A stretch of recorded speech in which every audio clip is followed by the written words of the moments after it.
आप सब लोग, मैं हूं आपका दोस्त हर्षित। आज मैं आपको वाइटा जूनियर का प्रोजेक्ट नंबर 3 जो वो मेज गेम है वो बनाना सिखाऊंगा। ये गेम आपका कुछ ऐसे से बनेगा। आपको इसमें एक प्लेयर बनाना है जो मूव करता है, जैसे ये मेरा रेड कलर का बॉल आपको मूव करती हुई दिख रही है। और फिर जैसे कि आपने भूल भुलैया का गेम देखा है, आपको इस टाइप का एक गेम बनाना है। और फिर जैसे इस कप को यहाँ पे इसका एक पॉइंट है, जैसे ये कप, जैसे ही इस कप को वो टच करेगा तो यहाँ पे लिखा होना चाहिए यू विन।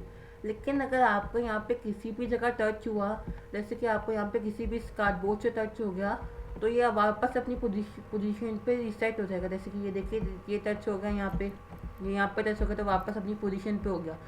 तो आपको ये गेम बनाने के कोच आपको चाहिए होंगे, वो मैं आपको इस वीडियो में दिखाने वाला हूँ। जो गाइस, जो मैंने आपको अपने गेम का आउटपुट दिखाया था वो ऐसे था। तो आपको एक प्लेयर बनाना है, इसका नाम सोफिया है। आप कुछ भी नाम रख सकते हैं, मैंने यहाँ पे अपना नाम रखा हुआ है। तो जैसे कि मैंने आपको पिछली वीडियो में बताया था कि ये क्रिएट स्प्राइट यूज़ करने के लिए आता है, तो आपको ये वैल्यूज देनी है। और फिर जो ये आपको ये ब्लॉक्स दिख रहे हैं जो ये ब्लू कलर में हैं, ये सारे ये इनके ब्लॉक्स कार्डबोर्ड चाहिए। आपको ये बनाना है ताकि ये गेम थोड़ी सी इंटरेस्टिंग बन जाए और आप कंफ्यूज हो जाए कि आपको लेके कहाँ से जाना है। आपको यहाँ पे मैंने यहाँ पे 24 कार्डबोर्ड्स यूज़ किए हैं। आप इससे कम भी यूज़ कर सकते हैं, ज़्यादा भी यूज़ कर सकते हैं। ये वैल्यूज़ आपको खुद अपने आप असाइन करनी पड़ेगी, तो आप अपने हिसाब से असाइन भी कर सकते हैं। फिर आपको यहाँ पे कलर देने हैं, जैसे कि मैंने बताया था कि शेप कलर क्यों काम में आता है कलर करने के लिए। जैसे कि सोफिया और शेप कलर मैंने यहाँ पे रेड दिया था, मैं चाहूँ तो मैं यहाँ पे ब्लू दे देता हूँ। ये देखिए, ब्लू दे दिए तो ये ब्लू ही हो गया। तो शेप कलर आप चेंज करने के लिए यूज़ कर सकते हैं उस एनिमेशन का कलर। अब जैसे कि मैं यहाँ पे अपना रेड भी फिल कर देता हूँ। बाकी आप इन जो कार्डबोर्ड से मैंने सबको ब्लू ब्लू दे देखा, आप अलग अलग भी दे सकते, तो इसमें कोई प्रॉब्लम नहीं है। फिर बैकग्राउंड मैंने बताया था, वो बैकग्राउंड को कलर करने के काम में आता है, जैसे कि ये बैकग्राउंड ग्रीन। उसके बाद अब आते हैं मेन, अब आती है इफ़ कंडीशन। इफ़ कंडीशन हम जब यूज़ करते हैं, जैसे कि कोई हो, जैसे कि यहाँ पे लिखा है इफ़ की डाउन अप एरो की। अगर की डाउन का मतलब जब हम किसी की को प्रेस करेंगे, जैसे कि मैंने यहाँ पे डाउन एरो की प्रेस की तो ये नीचे आया, मतलब की डाउन का मतलब भी की प्रेस करना। तो अप एरो का मतलब है अगर हम जो ये ऊपर अप एरो की होती है, अगर हम उसको प्रेस करेंगे तो ये ऊपर जाएगा। तो इसमें आपको एक्स वेलोसिटी बिल्कुल नहीं देती, क्योंकि आपको यहाँ पे एक्स वेलोसिटी का काम ही नहीं है, आपको बस वाई से काम है। और यहाँ पे -2 इसलिए दी क्योंकि अगर आप वाई की वेलोसिटी माइनस में देंगे तो वो ऊपर जाएगी, और प्लस में देंगे तो नीचे आएगी। वैसे ही एक्स में अगर आप नेगेटिव में देंगे तो वो लेफ्ट में जाएगी, और पॉजिटिव में देंगे तो वो राइट में जाएगी। तो फिर आपको यहाँ पे -2 देनी है, -2 की जगह 3 भी दे सकते हैं। 3 दे के ये थोड़ा सा तेज स्पीड में जाएगा, तो आप कुछ भी दे सकते हैं, इसमें कोई प्रॉब्लम नहीं है। तो उसके बाद आती है डाउन एरो की। डाउन एरो की उसमें वही फंक्शन है की डाउन, मतलब डाउन एरो की को दबाना। अगर हम डाउन एरो की को दबाएंगे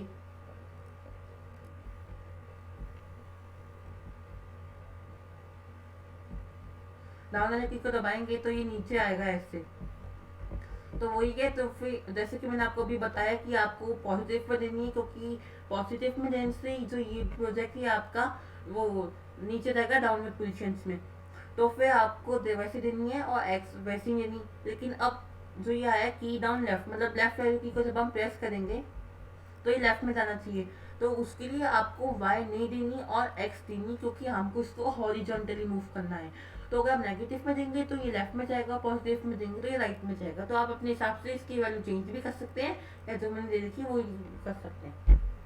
फिर आता है इफ की डाउन राइट एरो, और वैसे जैसे हमने लेफ्ट एरो को किया, राइट एरो यानी राइट में मूव करने के लिए, तो आपको इसको बस वेलोसिटी एक्स पॉजिटिव देनी ताकि ये राइट में मूव हो, ना कि लेफ्ट में, और वाई नहीं देनी।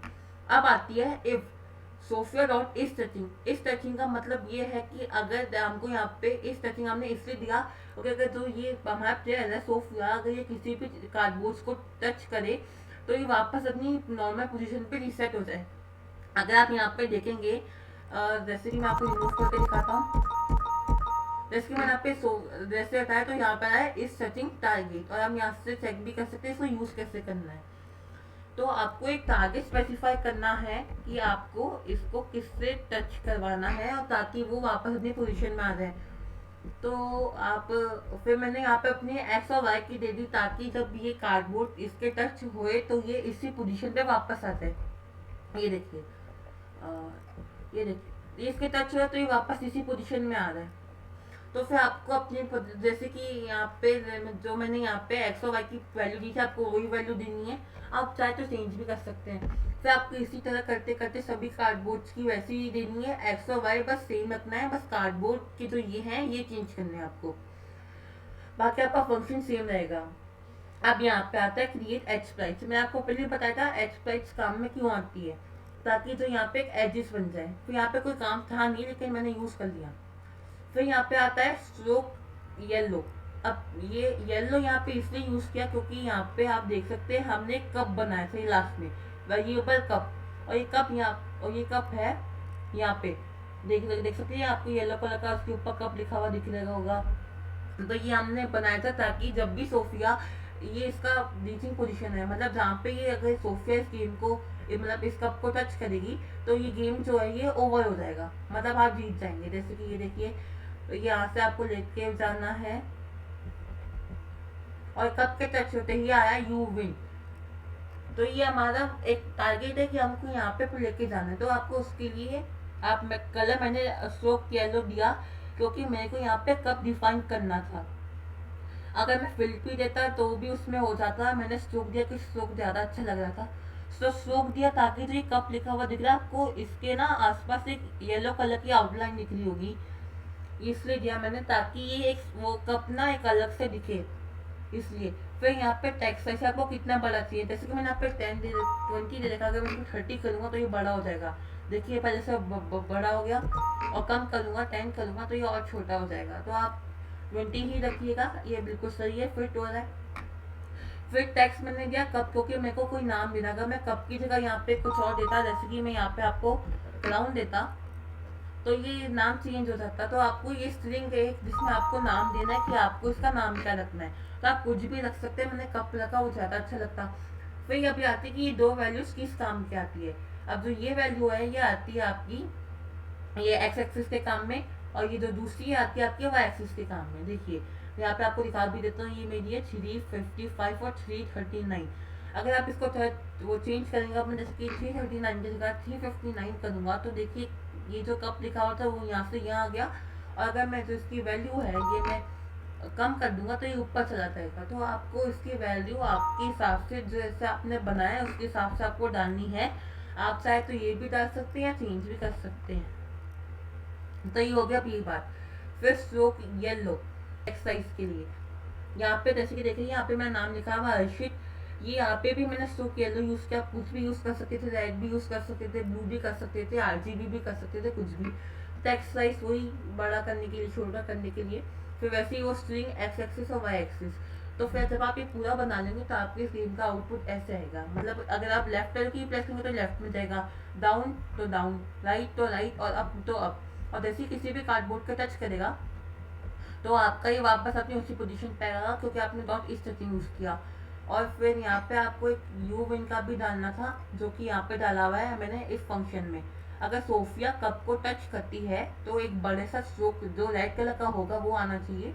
कि मैंने कहा अगर सोफिया इस कप को टच करती तो यहाँ पे एक यू विन का ऑप्शन आना चाहिए, जैसे कि जो आ रहा है इसका स्ट्रोक हमने रेड दे रखा है, टेक्स्ट साइज 50 दे रखा है, और बाकी वही टैग जो यूज किया कि वो आपको जो स्ट्रिंग थी, नाम यू विन या गेम हो, वो कुछ भी डाल सकते हो, फिर एक्स और वाई पोजीशन। तो आपको इस गेम का आउटपुट कुछ ऐसा आना चाहिए। और तो फिर ये था आपका प्रोजेक्ट नंबर 3 वाइटा जूनियर का सोफिया इमेजन। अगर आपको मेरा ये कोड और प्रोजेक्ट अच्छा लगा हो तो please do like share and subscribe my channel. Till then take care, bye.